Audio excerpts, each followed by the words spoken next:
A line with the slope greater than 1 passes through the point। एक line है जो दिए गए किसी पॉइंट ए से पास कर रही है और इस लाइन का स्लोप क्या है, 1 से बड़ा है। अब ये लाइन किसी दूसरी लाइन को x minus Y minus two equal to 0 किसी पॉइंट बी पे कट कर रही है। अब ए बी का लेंथ सेगमेंट दिया है √29/2। तो B also lies on the point, मतलब आपको पॉइंट बी निकालना है। अब एक तरीका है, या तो पॉइंट बी को मैं x1 कॉमा y1 मान लूं, या थोड़ा स्मार्ट तरीका लगा दूं, पॉइंट बी को का x कोऑर्डिनेट को बोल दूं t, पॉइंट बी के x कोऑर्डिनेट को बोल दूं t, तो पॉइंट बी का y कोऑर्डिनेट आ जाएगा, पॉइंट बी का y कोऑर्डिनेट आ जाएगा t-2। अब पॉइंट बी भी पता है, पॉइंट ए भी पता है। बस हमने यहाँ क्या रखा टी, तो y की वैल्यू क्या आ गई t-2। अब ए बी की डिस्टेंस कितनी गिवन है, √29/2।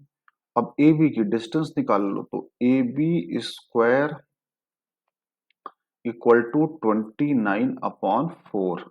अब ए बी की डिस्टेंस क्या आएगी, 4 माइनस टी का होल स्क्वायर और 3 माइनस टी प्लस 2 का होल स्क्वायर बराबर 29/4।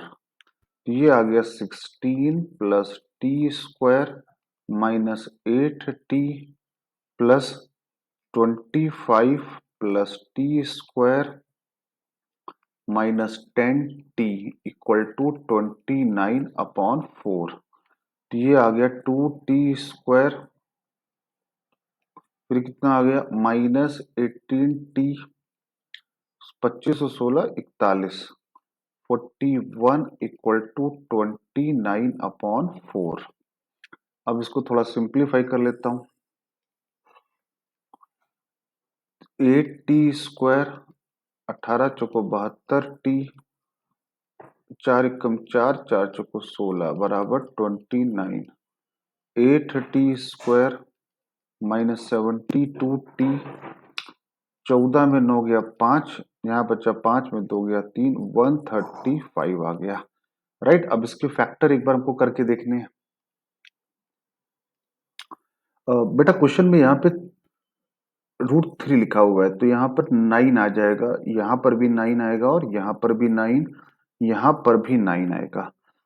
ठीक है, इस लाइन को हटा देते हैं। अब 9 का मल्टीप्लाई करते हैं, 9 दूनी 18t स्क्वायर, 18 नौया 162t और 9 एकम 9, 9 चौको 36 बराबर 29।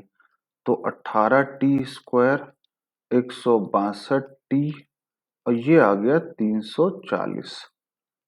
ठीक है,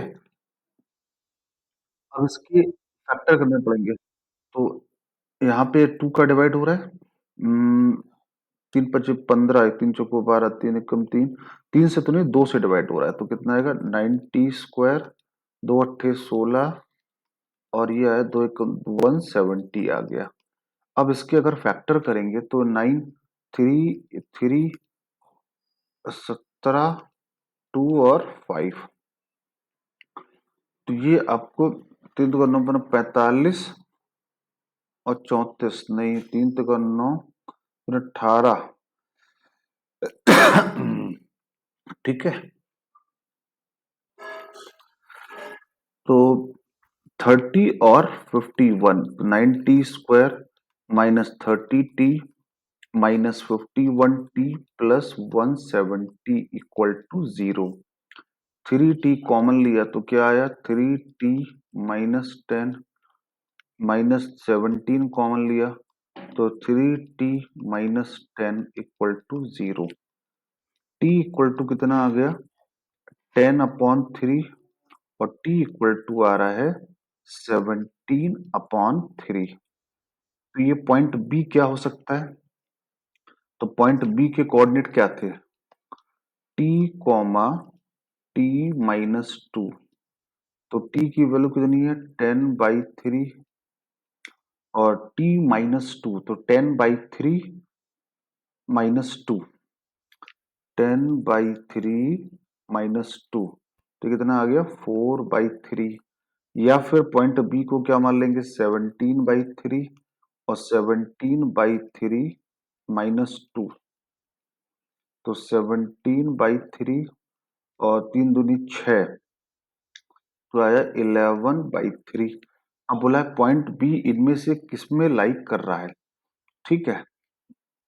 एक चीज और है कि स्लोप क्या होनी चाहिए ए बी की, ग्रेटर देन 1 होनी चाहिए। तो पॉइंट बी जब हमको पता ही चल गया, तो ए बी की स्लोप चेक कर लेते हैं। ए बी की स्लोप, पॉइंट ए पता है, पॉइंट ए कितना था 4,3, 4,3। पॉइंट ए है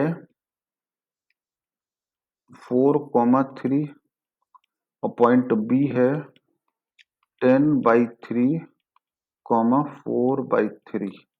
तो ए बी की स्लोप y2 माइनस y1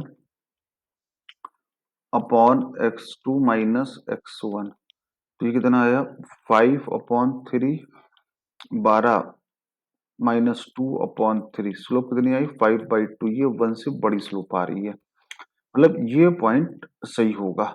अब 10/3 4/3 ये कौन सी लाइन पे सेटिस्फाई कर रहा है, तो एक बार डाल के चेक कर लेते हैं। 10/3 4/3, 10/3 डालेंगे तो 20/3, 4/3, 24/3 नहीं, 30/3, 8/3, कितना आ रहा है 22 नहीं आ रहा है, x+2y, तो 10/3,